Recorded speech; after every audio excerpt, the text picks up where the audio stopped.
प्रयागराज को जिस तरह से सजाया गया है, संवारा गया है महाकुंभ को देखते हुए, वह देखते ही बन रहा है।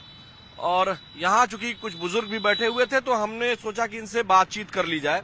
हम आपसे ये जानना चाहेंगे कि प्रयागराज कितना बदला है।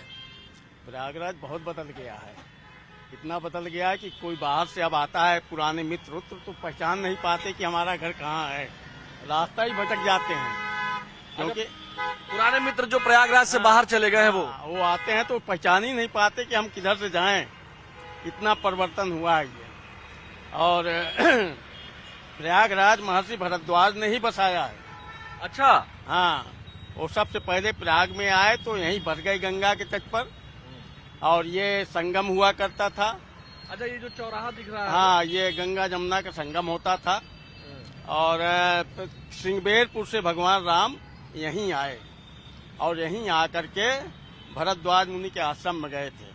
अच्छा, तो भरद्वाज मुनि का आश्रम कितना पुराना है, क्या इसका इतिहास क्या है? त्रेता युग की बात है। त्रेता युग में ही भगवान राम यहाँ आए और पहला जो विश्वविद्यालय खुला, गुरुकुल खुला, वो पहले प्रयाग में ही खुला। यह विश्वविद्यालय महर्षि भरद्वाज जी ने खोला पहला, और इसमें 10,000 विद्यार्थी पढ़ते थे। बड़े मेधावी विद्यार्थी थे। महर्षि भरद्वाज खुद भी एक वैज्ञानिक थे, व्याकरणकर्ता थे, और शिक्षा के क्षेत्र में उन्होंने बहुत विकास किया था यहाँ पर। और इस तरह से वो सप्तऋषियों में सब सर्वश्रेष्ठ थे महर्षि भरद्वाज। अच्छा। हाँ, सप्तऋषियों में सर्वश्रेष्ठ थे, विमान शास्त्र के ज्ञाता थे। अच्छा, विमान शास्त्र के ज्ञाता थे। लोग बताते हैं कि विमान भी उन्होंने ही, पहला विमान उन्होंने ही, पुष्पक विमान शायद उन्होंने बनाया। जरा उसके बारे में बताएं। तो पुष्पक विमान महर्षि भरद्वाज ने यहीं पर बनाया था, और उन्होंने कुबेर को दिया था बना करके, और कुबेर से रावण ने छीन लिया था।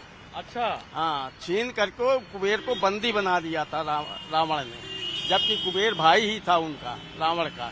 अच्छा। और महर्षि भरद्वाज के नाती थे कुबेर। अच्छा। और हाँ, और इसी संगम स्थल पर उनका बहुत बड़ा आश्रम हुआ करता था। अच्छा, लेकिन वो विमान तो भगवान राम ने रावण वध के बाद उसको प्राप्त कर लिया था। प्राप्त कर लिया था, और उसी से आए थे यहाँ भरद्वाज आश्रम।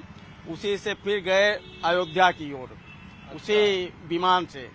बाद में वो विमान उन्होंने उसको दे दिया था, रावण का भाई जो था विभीषण, उनको दे दिया था। अच्छा। भगवान ने, मतलब भगवान ने उस विमान को रखा नहीं अपने नहीं, उन्होंने दे दिया उन्होंने। तो आप बता रहे थे कि जो है, जो नाती था भरद्वाज मुनि का, महर्षि भरद्वाज का नाती था कौन? कुबेर। कुबेर। हाँ, इसीलिए प्रयागराज में रावण का दहन नहीं होता है यहाँ पर। अच्छा। प्रयाग माने महर्षि भरद्वाज के आश्रम में दशहरे पर रावण का दहन यहाँ नहीं किया जाता, इसलिए कि रावण भी भाई था कुबेर का। अच्छा, तो रावण भी नाती हुआ? रावण भी नाती हुआ, इसलिए यहाँ दशहरे पे रावण का दहन नहीं होता। बाकी और प्रयाग क्षेत्र में होता है? क्षेत्रों में होता है, लेकिन कचरा रामलीला कमेटी और कर्नलगंज रामलीला कमेटी का रावण दहन नहीं होता। अच्छा, ये भी विशेषता है यहाँ की। अच्छा बाबूजी, ये तो ऐतिहासिक परिप्रेक्ष्य रहा। अगर भरद्वाज मुनि की हम बात करें, भरद्वाज, महर्षि भरद्वाज, और क्या क्या चीजें, जब वो जा रहे थे, भगवान राम जा रहे थे, तो कोई कथा है क्या कि जब वो श्रृंगबेरपुर से कैसे गए, वो कैसे वो जो है यहाँ पहुंचे, नदी पार करके, गंगा जी पार करके, उसके बारे में बताइए। केवट ने उनको श्रृंगबेरपुर से यहाँ तक ला करके छोड़ा था। अच्छा। भरद्वाज ऋषि के आश्रम में, संगम यही आश्रम में ही था पहले। हाँ।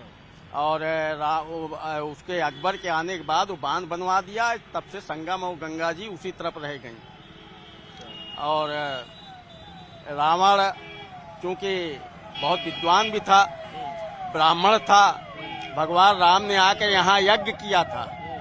यज्ञ से पाप मुक्ति हुई उनकी। और जब भगवान ये भरद्वाज जी जानते थे कि वहाँ रावण का युद्ध ही होगा, इन्होंने अस्त्र शस्त्र भी दिया था भगवान राम को। अच्छा। महर्षि भरद्वाज ने, और उसी अस्त्र शस्त्र से मारे गए रावण और वहाँ के राक्षस कुल के लोग। अच्छा। लौटते पे भी भगवान यहीं आए। मतलब अगर हम बात कहें तो महर्षि भरद्वाज जो है वो टेक्नोलॉजी के बहुत बड़े जानकार थे। बहुत बड़े जानकार थे, बहुत बड़े। उनको विज्ञान क्षेत्र में, व्याकरण के क्षेत्र में, मीमांसा क्षेत्र में, ऋग्वेद, यजुर्वेद, सामवेद, अथर्ववेद, सब चीज का ज्ञान उनको था, सबके ज्ञाता थे एक तरह से। अच्छा, अब अगर हम टेक्नोलॉजी की बात करें तो बहुत सारी टेक्नोलॉजी की बात इस बार के कुंभ में हो रही है। आप कितना कुंभ देख चुके हैं यहाँ प्रयागराज में? अरे मैंने तो वो भी कुंभ देखा जिसमें भगदड़ मची थी, बहुत लोग मरे थे, नेहरू जी जब आए थे। अच्छा। हाँ, मैंने तो वो भी कुंभ देखा, मैं बहुत छोटा था, लेकिन उसमें बहुत लोग मरे थे। क्योंकि मैं अक्षय वट से भी संबंधित हूँ, अक्षय वट भी मेरा आना जाना रहता है। अच्छा।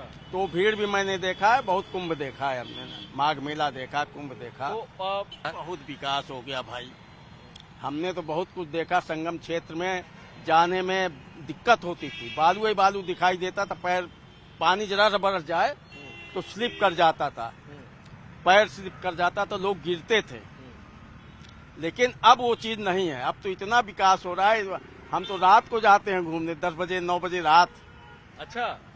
गंगा किनारे संगम के क्षेत्र में रात को देखिए वहाँ का दृश्य। तो इसी तरह से है, लेकिन अब जो व्यवस्था है कुंभ नगरी की, वो तो वर्णन करने से कितना किया जाए कम है। महाकुंभ 2025 जैसे जैसे बिल्कुल नजदीक आ रहा है, तमाम सारी चीजें खिल कर आ रही हैं, और यही वजह है कि अब अच्छे अच्छे लोग, बड़े बड़े लोग प्रयागराज में आना चाहते हैं।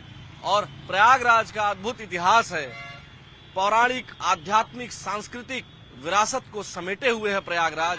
और इसीलिए न्यूज 18 कुंभ के जरिए हम आप तक पहुंच रहे हैं। पल पल की खबर और रोचक कहानियां हम आपको बताएंगे। देखते रहिए न्यूज 18 कुंभ।